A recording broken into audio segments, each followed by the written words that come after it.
Today we are covering corporate vehicles used for money laundering activities. During the video I will expand on the common typologies of corporate vehicles considered a high risk of money laundering. We are going to talk about the importance of identifying actual beneficial ownership and which are the documentations that will allow us to do so as recommended by FATF. But before we dive into it, if you are finding valuable my videos, make sure you subscribe to FinCrime Agent and press the thumb up on this video. This will make it easy for you to consume new videos going live on my channel, and it will allow me to make more contents for you. Now, with the housekeeping done, let's jump right into today's video.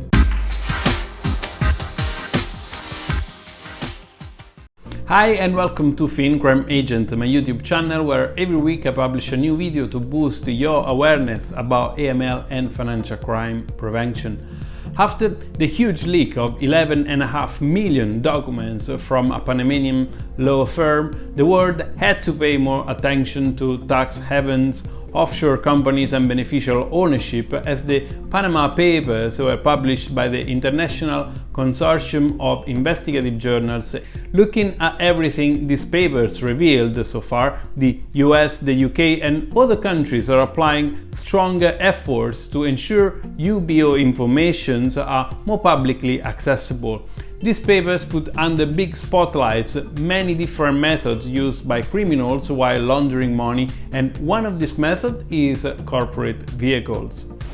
So what do we mean by corporate vehicles? This includes companies, trusts, foundations, partnerships and other legal person and arrangements. Of course, these corporate vehicles have a lot of commercial uses and are indeed part of the legitimate economy, but they've also been highly misused for criminal activity, including money laundering, terrorist financing and a lot of other illicit activities that are requiring for the proceeds of crimes to be concealed behind these legal entities. That's especially because of the lack of transparency from beneficial ownership requirements and the consequent anonymity created, making law enforcement very difficult in several circumstances. That's why corporate vehicles become a way for criminals involved in money laundering and even terrorist financing to hide their proceeds before integrating them into the financial system.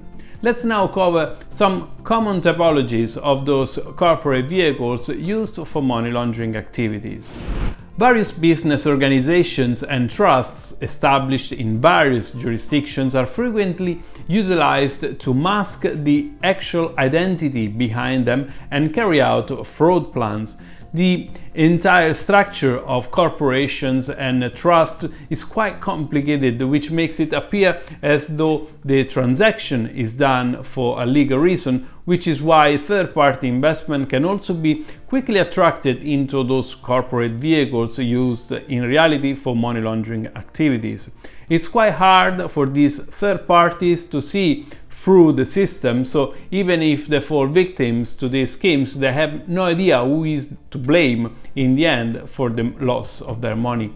As a result, this extraordinarily complicated multi-jurisdictional framework may be utilized to launder illegal money by redirecting money flows and concealing the payments. When there is evidence of corporate vehicles misuse, a specialized financial intermediary or a professional has frequently been involved to help form an entity and exploit the many opportunities that foreign jurisdictions provide, including hiding the actual beneficial ownership, like various corporate shareholders, corporate directors, or bearer and sharers. The level of participation among these financial intermediaries and professionals varies greatly, with some being completely unaware in assisting in legal actions and others having a better understanding instead of the actual illegal intention of their clients. To conceal the identity of beneficial owners, nominees are also used by criminals. These nominees can be found in some of the categories, including nominee bank accounts, nominee shareholders, and nominee directors. Shell companies are businesses that only exist on paper. They don't have any core operation or substantial assets. They may have a bank account, of course, and be the legal owner of assets even if they don't have any office or any staff. While such businesses are not always unlawful, they are frequently used for illegal activities such as tax evasion, tax avoidance, and of course money laundering. According to the US Security Act, a shell company is defined as a company other than an asset-backed issuer with no or nominal operation and either no or nominal assets consisting of cash and cash equivalents, or assets consisting of any amount of cash and cash equivalents and nominal other assets. So the following are some of the most common characteristics of shell companies. They don't make anything or provide any services. They are primarily used to process transactions, operating only as a conduit for cross-border money and asset transfers. The banking dealings are frequently lacking of any economic logic. They frequently engage in high-value transactions that have little to do with the company's activities, and they just have assets on paper, not in reality. And they have no physical presence at their listed addresses. The Financial Action Task Force was the first international organization to establish worldwide beneficial ownership reporting criteria in 2003. It required nations to guarantee that their authorities have access to up-to-date and accurate information about the actual people behind corporations, foundations, and other legal entities. FATF enhanced and clarified this beneficial ownership standard further in 2012, 2014, and 2019, and recommended best practice to be adopted in a document which was issued in 2019. Which is taking me to our next topic, which is ultimate beneficial ownership. But before we move into the next part of this video, I want to invite you to leave your view on the use of corporate vehicles for money laundering activities. Is this a major issue to mitigate in your region? Are the controls in place strong enough to mitigate the risks? Let me know what you think in the comment down below. Also, remember to check the description of this video to find links and references from my research on corporate vehicles used for money laundering activities. You will also see there a link to my Patreon where you can offer me a coffee if you wish and support the development of my FinCrime Agent project.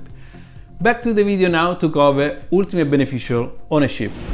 To really comprehend ultimate beneficial ownerships, I'd like to consider the FATF perception of beneficial owners, as is used in the context of legal people and therefore across typologies of corporate vehicles. The term differs from when it's used in the notions of legal ownership and controls. As we know, legal ownership refers to the natural or legal person who owns the legal entity under the law of the relevant country.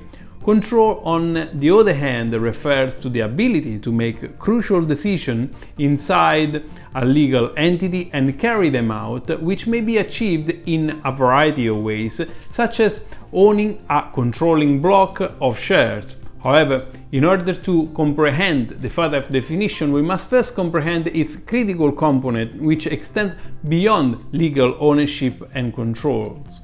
The key element here is that it also takes into account the concept of actual ownership and control.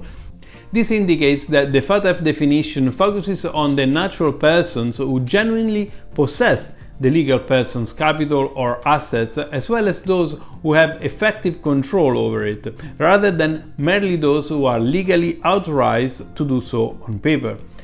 To further clarify this, let's suppose Company A is legally owned by Company B, according to its corporate registration details. The beneficial owners of Company B are now the natural individuals behind the second company. Therefore, the person indicated in the company registration information as holding the controlling position for Company A are operating on behalf of someone else and cannot be deemed beneficial owners.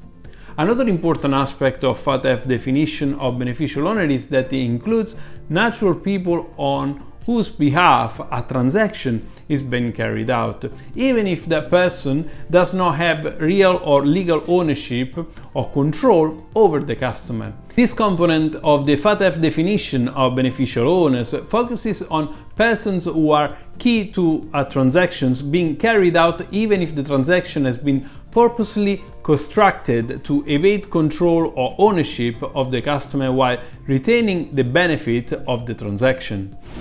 According to the FATF, each jurisdiction is required to collect and keep some information on legal person in order to get to the heart of beneficial ownership information.